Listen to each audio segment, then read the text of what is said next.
through writing to each other, like actual letters. Right. And we would share mixtapes and that kind of thing. And one of the guys that I wrote to sent me a dubbed copy of Ionia. And I immediately, like, as soon as the music kicked in, I was like, I need to know this human being. I was obsessed. And so I managed to track down Mike's address, and I sent him a fan letter, and that's how I met him. And then, of course, we became friends. And at the time, I was also in a band. So I shared tapes with him, and he asked me to come out and do vocals on 2 songs that ended up on The Burning Circle and then Dust. Indeed. So that's kind of how I met. So I tell people all the time, I'm like, write your fan letters. You never know what's going to happen. Just reaching out to somebody. So we need to write some letters, Yes. Not messages, not chat. You need to write some letters because you never know, Yeah, you never know. Wow, that's very nice, actually. So, for our Italian listeners, that maybe they didn't understand a thing of us, but that's okay, because we're here also to talk Italian.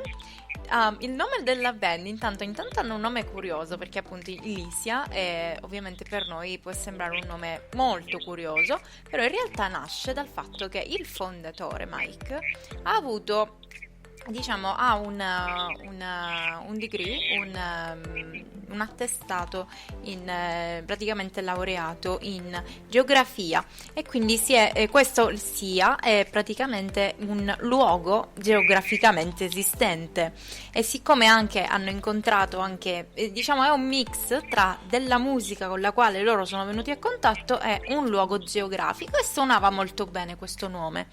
Per di più, all'epoca non è come oggi che c'è la tecnologia, basta mandarsi, che ne so, un messaggio su Facebook, per esempio, sui social, è un mondo completamente differente, quindi all'epoca ci si scrivevano le lettere, e le lettere erano l'unico modo per presentarsi, che è una cosa fighissima, e ai tempi, giustamente, parliamo del 1980, stiamo parlando degli anni 80, praticamente si sono conosciuti così, tramite lettere, e in una lettera c'era proprio un EP. Questa è una cosa bellissima, ragazzi, infatti lo dico sempre, siete musicisti, regalate EP, regalate i CD e gli album, perché poi ci si innamora e spesso nascono delle bellissime collaborazioni. There you go, I'm done with the Italian. Okay. So, darling, absolutely, I just want to ask you, oh my god, I'm just melted for the leather Spain. It was so nice. Oh my god, I'm melting. So I just want to ask you, how was the dark wave environment in the 80s when you just came into the band, when you became the member? It was not as easy as it is now, I don't think. Right. Now bands can kind of get shows all over the place. It's pretty easy. Back then, a lot of clubs and stuff didn't want to take a chance on some quote-unquote weird band because they weren't sure if they were going to make any money off of it, right? So it was getting shows and stuff was a little more challenging back then. And I also have to say that the crowds themselves were a little bit more cliquish. So if you didn't kind of fit the exact mold that they wanted you to fit, like you had to have a really sort of cool look, and you had, everything had to be like, it was very scene cliquish. And right. I feel like now people are more accepting of a wider span and a wider range of taste. Mm-hmm. So I think it's, in that regard, it's a lot healthier now. I think it's easier to get tours and, now compared to back then. And, a lot of people like to pine for the good old days. And I do that too sometimes because I was younger then and I was out touring all the time and whatever. And I miss a lot of that. But I think as far as scenes go, I think it's much healthier now. You'll have metal bands playing with sort of electro punk goth bands, and like there doesn't seem to be quite the division now that there was back then, where, especially with LYCIA, like, we never really fit the mold.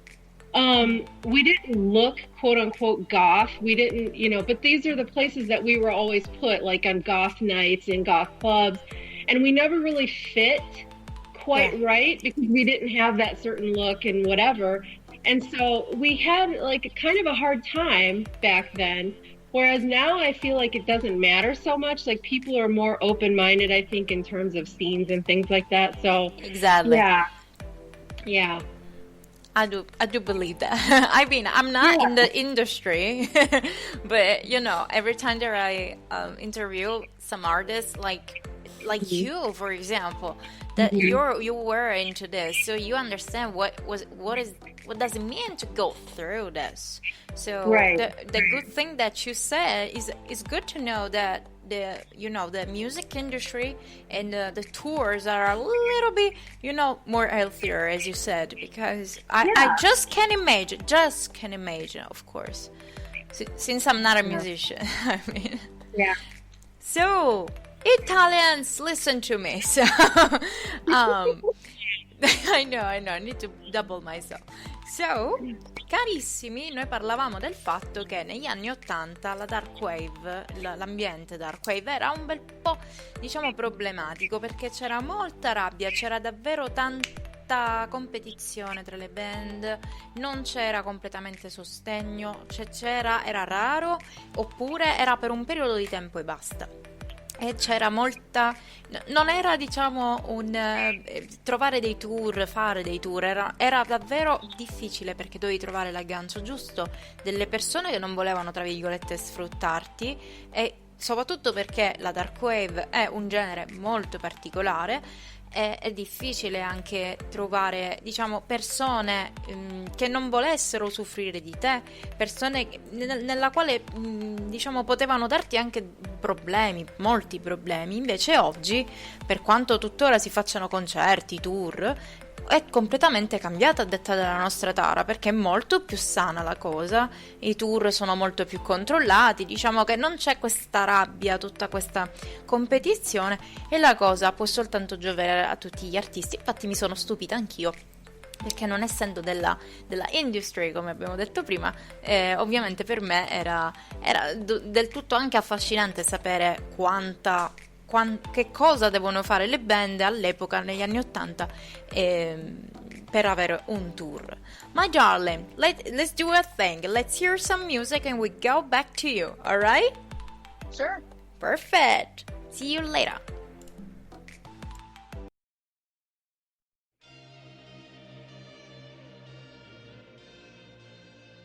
Studio Blue Radio, dà colore alla tua radio.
we go back after some music. Here we go back.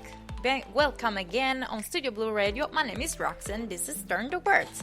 Benvenuti a tutti quanti. Noi siamo qui con la nostra Tara Van Flower, guys. Yes. Make some noise, make some noise. Okay, this is kind of disco thing, and we're talking about dark wave, so whatever. That's okay. It was to support you, darling. It was to support you. All right, so we were.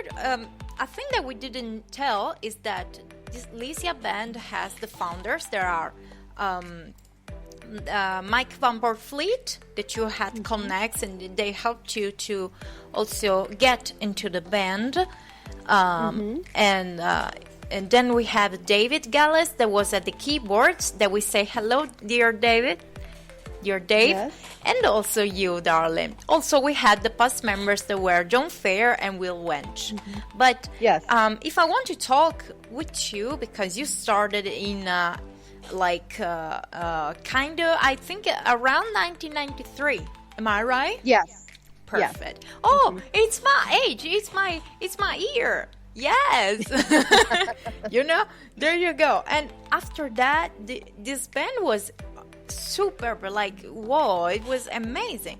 Also because in 1993 A Day in the Star Corner album comes out, and the group expands its popularity, and of course expands also thanks to Dave, that we say always hello, and to you. So thanks to you guys, because you were like the superstars of the band also.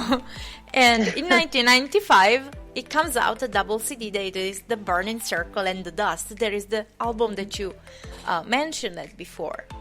Yes. So I want to ask you, how was to exactly starting your career? Because I know that you started with some bands, with some music, but when you received the call, let's call it the call, how was it? How was to do this album in the studio?